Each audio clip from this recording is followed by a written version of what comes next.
Gangs thrive on intimidation and notoriety. They find violence not only glamorous, but also necessary in establishing their reputation as a gang to be feared. In today's society, many people glamorize gang life. They see the rap artists putting up gang signs and see the luxurious lifestyles that they live. Some assume that being a part of a gang will give them that lifestyle.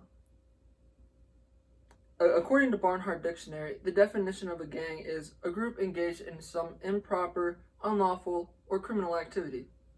One who follows this lifestyle will surely not have the riches they so desire. This will lead them down a dark path of which will be a struggle to escape from.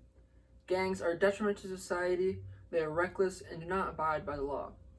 To understand how to solve the gang problem, one has to know what they are and how they are formed. How do gangs come to exist? In Howell's book, Youth Gangs, we see that street gangs and other criminal street groups emerged from slum conditions that steadily worsened from overpopulation and limited public services.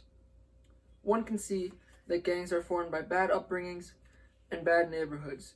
Gangs can form anywhere, but we see that large cities such as New York, Chicago, and Los Angeles have been the birthplace of many major gangs. The Los Angeles street gangs, Bloods and Crips, have been rivals for decades. Who is likely to join a gang? It seems that the youth have become drawn to gangs like these due to celebrities having ties with them. A Seattle study revealed that risk factors measured at ages 10 and 12 in each of the 5 social development domains predicted that they would join a gang between the ages 13 and 18. This study provides one with information to prove that gangs affect every aspect of society. Poor family life will push these children out into the street. The gang life becomes the only thing that they can turn to. With them not wanting to be a part of their family, the gang becomes their new home. And now that they have joined a gang, they start to immerse themselves in their culture. We get a better understanding of the gangs by knowing what they do and why they commit crimes. The crimes that they commit cement their position within the gang. They commit crimes against anyone, be it a rival gang or an innocent bystander. Police officers are also a major enemy of any gang. In Noah Berlatsky's book, Gangs, it discusses an incident where a thug on a bicycle shot the plainclothes officer who had just stopped him for suspicious activity.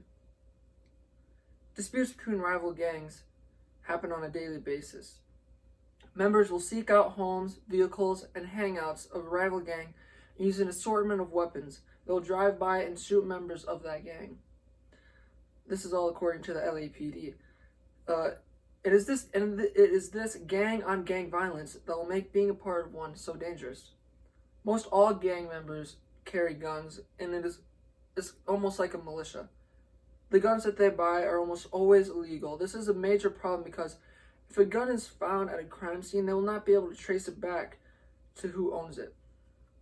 This leads to people not having justice for the people killed by that gun. And so the solution starts with keeping children safe.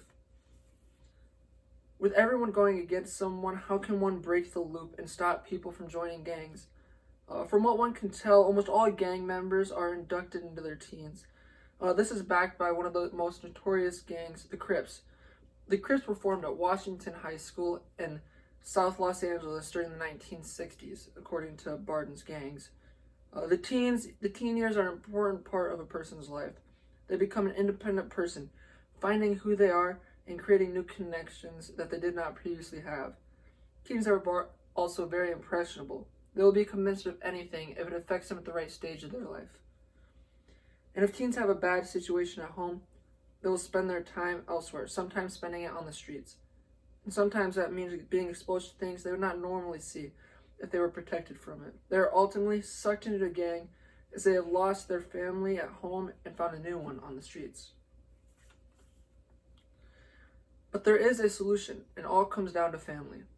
Without structure and security of family life, they will almost always find the way to the streets. It is our responsibility, along with the government, the school system, and families, to create opportunities for youth to be in a safe environment. By creating programs to keep kids off the streets, we will be solving the gang problem before it even begins. This will take years for the problem to be solved, We can only hope for gangs to be eliminated completely. Gangs are a detriment to society. They are reckless and not abide by the law. The problem will not be solved indefinitely for a long time.